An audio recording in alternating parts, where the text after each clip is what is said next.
దేవునికి స్తోత్రం. ప్రియమైన సహోదర సహోదరులకు శుభాభివందనములు. హీరసుదేని వాగ్దాను కీర్తన 119:18.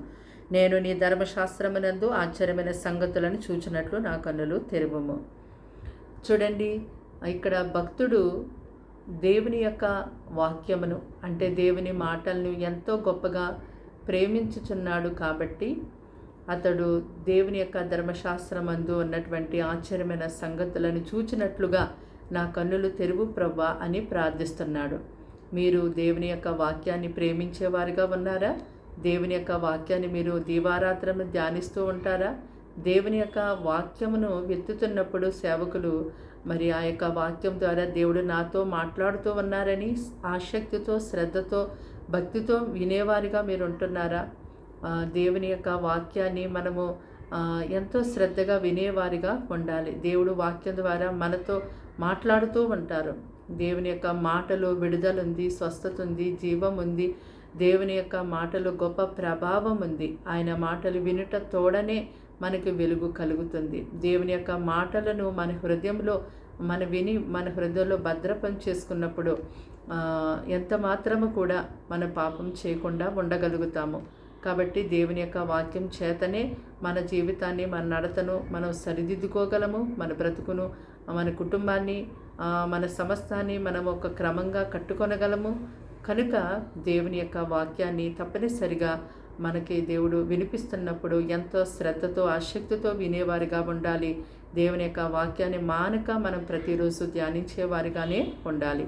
దేవుని యొక్క మాటలు గొప్ప విడుదల ఉంది. ఆయన యొక్క మాటలు మనల్ని ఆపత్కాలమందు ఎంతో గొప్పగా బలపరుస్తూ ఉంటాయి.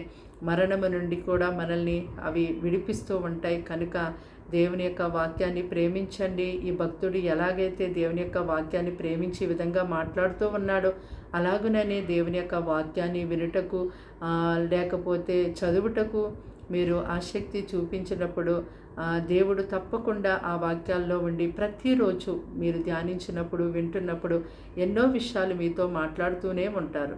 ప్రార్థన. దేవానికి వందనాలు, స్తోత్రాలు, స్తుతులు చెల్లిస్తూ ఉన్నాం తండ్రి. ఈ మాటలు వింటున్నా నీ బిడ్డల్ని మీ రక్తంతో కడిగి ముట్టి స్వస్థపరచండి, పరిశుద్ధపరచండి. వారికి వారింటి వారికి నీ రక్షణ ఇవ్వండి. వారింటి వారికి ఇంకా నీ రక్షణ సువార్త మాటలు అందలేదేమో తండ్రి. అయ్యా తండ్రి, మాటలు వింటున్న నీ బిడ్డలకు అయ్యా తండ్రి మాటల ద్వారా ఎంతో రక్షణ, వెలుగు, సమాధానం దాయిచేయమని అడుగుచున్నాం తండ్రి.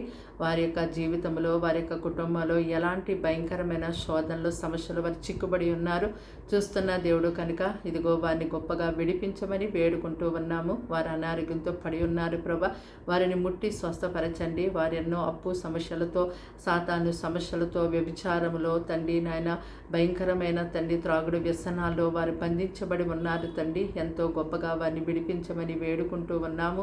అయ్యా, విడిపించుటకు, రక్షించుటకు మీరు మాత్రమే సమర్థులు కనుక వారు తండ్రి నాయన ఇది ఎటువంటి బంధకములో ఉన్నారో ఇప్పుడే వారిని విడిపించండి. అయ్యా తండ్రి, లోకంలో ఉన్న మనుషులందరూ కూడా రకరకాల వ్యసనాలని బంధకములు పడి ఉన్నారయ్యా. వారందరి నిమిత్తం ప్రార్థిస్తున్నాము. ఈ సమయమందు వారికి విడుదల, విమోచన యేసు నామములో ప్రకటిస్తున్నాము తండ్రి. వారికి విడుదల కలుగును కాక తండ్రి నాయన. నీ బిడ్డలు మీరే ఆశీర్వదించి, దీవించి, కాచి కాపాడమని ఈ దినమంతా నీ సన్నిధి వారికి తోడుగా ఉంచి వారిని పోషించి సహాయం చేయమని, కీడు శోధన పాలించి తప్పించమని యేసు నామములో ప్రార్థన సమర్పించని వేడుకుంటున్నాం తండ్రి. ఆమేన్.